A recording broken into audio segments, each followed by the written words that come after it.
যে এখন মানুষজন পড়াশোনা করে না, অপেক্ষায় থাকে ওয়ান শটের শুরু 2020, 21, 22-এর দিকে রুট দ্বারা। যখন করোনার মধ্যে এইচএসসি হচ্ছে না হচ্ছে সে সময় মানুষজন খুব একটা পড়াশোনা করে নাই।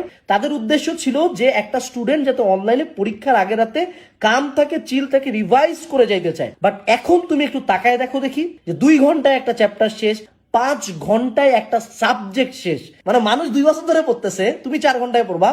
তোমার মনে হয় যে 2 বছর ধরে পড়ছে তার চেয়ে তুমি বেশি পারবা অ্যাডমিশনে যায়, এবং 2-1 জন হয়তো এটাতে ভালো করে ফেলছে, এবং ওই 2-1 জনের স্টোরি শুনে আরো 1000 মানুষজন বলছে আমিও পারবো। বাট তোমরা ভাবতেছো যে 2 বছরের একটা জিনিস সিদ্ধ করে গুলায় 5 ঘন্টায়, 4 ঘন্টায়, 2 ঘন্টায় আনে দিলে সেটা হয়তো তুমি গিলতে পারবা, বাট পরে বমি করে ফেলতেই হবে। সো 4 ঘন্টায় যতটুকু মুখের মধ্যে ঢুকানো যায় ঢুকায় নাও, ঢুকানো যায় পরীক্ষা দাও, পরীক্ষা হলে ফেল করো, পরীক্ষা হলে খারাপ করো, পরে দোষ হয় টিচারের, দোষ হয় বাপ মায়ের, দোষ হয় শিক্ষা ব্যবস্থার। ভাইয়া তুই কি করছিলি? আমরা যখন এই ক্লাসগুলা নিব অ্যাটলিস্ট যাতে স্টুডেন্টকে বলি যে এটা তোমার একাডেমিক পড়াশোনার রিপ্লেসমেন্ট না, যদি তোমার আগে পড়া হয়ে থাকে তাহলে এই ক্লাসটা করো, রিভাইজ করে যাও, বাট এই ক্লাস করলেই তোমার পরীক্ষায় সব চলে আসবে।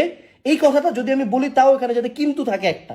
যদি তুমি অ্যাগ্রি করো তুমি কমেন্টে লেখো one shot is venom, #1shot is venom, এবং ভিডিওটা নিজের টাইমলাইনে শেয়ার করো।